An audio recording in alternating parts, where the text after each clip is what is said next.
Hi, my name is Paula Staton, and for my video analysis, I chose When the Game Stands Tall.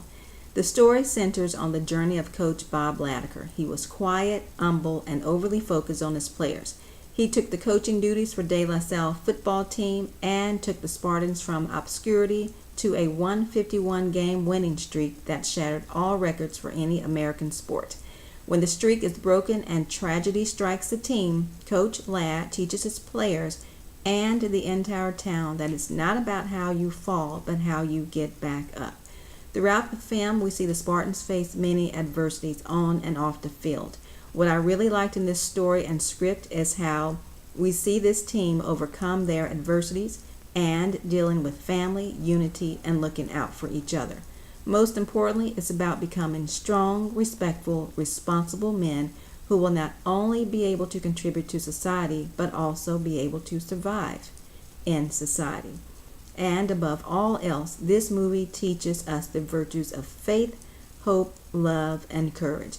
His approach to the game is perhaps best summed up in a quotation from Matthew 23:13 that is recited on screen. Whoever exalts himself shall be humbled, and whoever humbles himself shall be exalted. In other words, it is not about you, it is about others. The three most effective qualities that I thought the coach used to maintain his connections with his team were his presence, his consistency, and his effectiveness. He conveyed a positive teacher's presence by being prepared and compassionate. He prepares his team for winning through practice. The message was always the same each year, building lives and character in his team. The coach put his players on a grueling year-round strength and conditioning program. It was a way to change the culture, to weed out those predisposed to quitting, and to build a team bond. We see the coach sweat and lift alongside his team. He shows an intense, accentual concern for getting things right, not just mechanically, but athletically. He kept the team focused during off-season through hard work. He tells them that in order to succeed, you have to be working to get yourself into a position where success is possible. He also prepared them by continually studying and going over the game tapes, making corrections and pointing out their mistakes. To be a consistent player, I think it's more of a mental thing, to do things over and over and to do them correctly. Even outside of football, he continued to push his players to be better in all sports. Ultimately, the goal was never about the winning streak. It was about giving a perfect effort from snap to whistle. The coach realized that when his players began to choose the character way instead of the easy way over and over again in their daily decision making, he knew that his team had mastered the game. Through his teachable moments, they saw that he was about more than just football, which leads me to his compassion for his team, a true sense of a teacher's presence. Almost every line contains some teaching about finding yourself, understanding the true qualities to appreciate in the given circumstances. Fame, fortune, and a winning streak are all addressed by the coach and his staff as they drive home honest morals into their players. He does so well as a coach, he knows the right thing to say and doesn't act like other coaches. We see a guy who has more of a calming influence and does what is best for his players. He pretty much teaches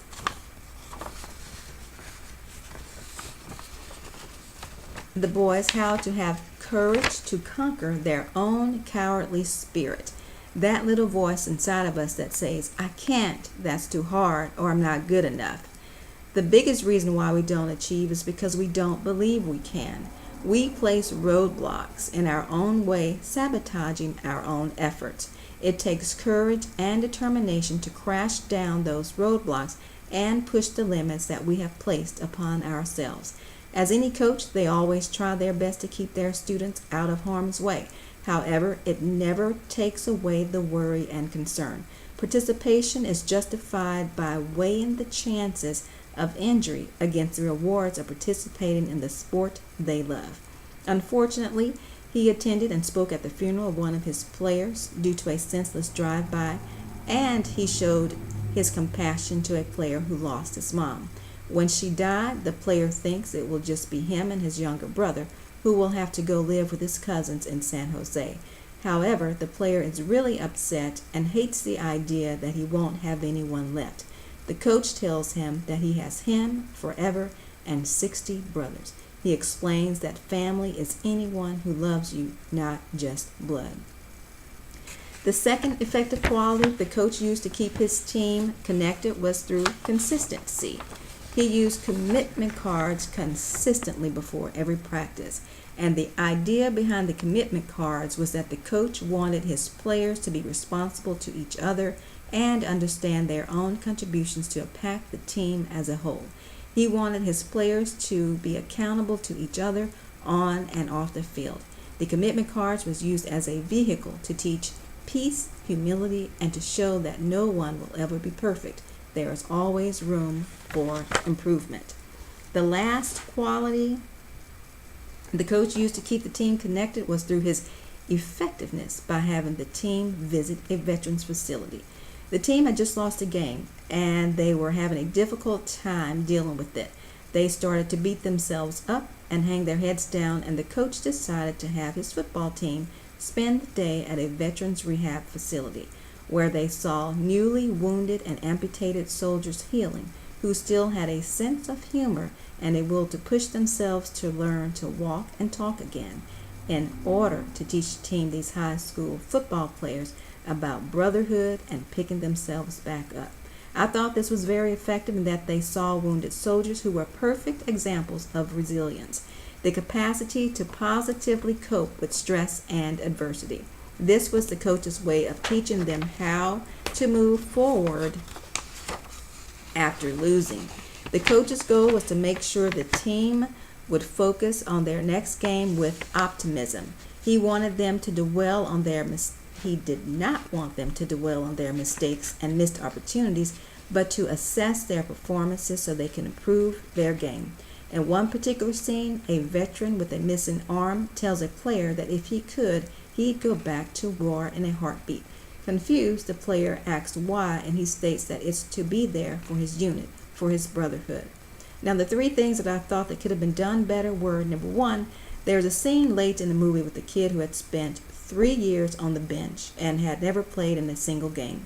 Earlier scenes showed that the team won every game in previous seasons by 6 or more touchdowns, and that star players played both offense and defense. The modal point of the movie seemed to be that winning wasn't the most important part of playing the game. For this team and this coach, the point wasn't just winning, but winning by huge margins to the detriment of the players who weren't superstars. I was hoping that all players had the chance of playing on the field.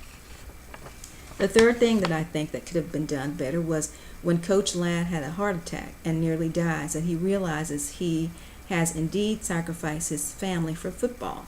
And when his doctor forbids him to coach as he recovers, he recommits to being a good father right before his son's senior season.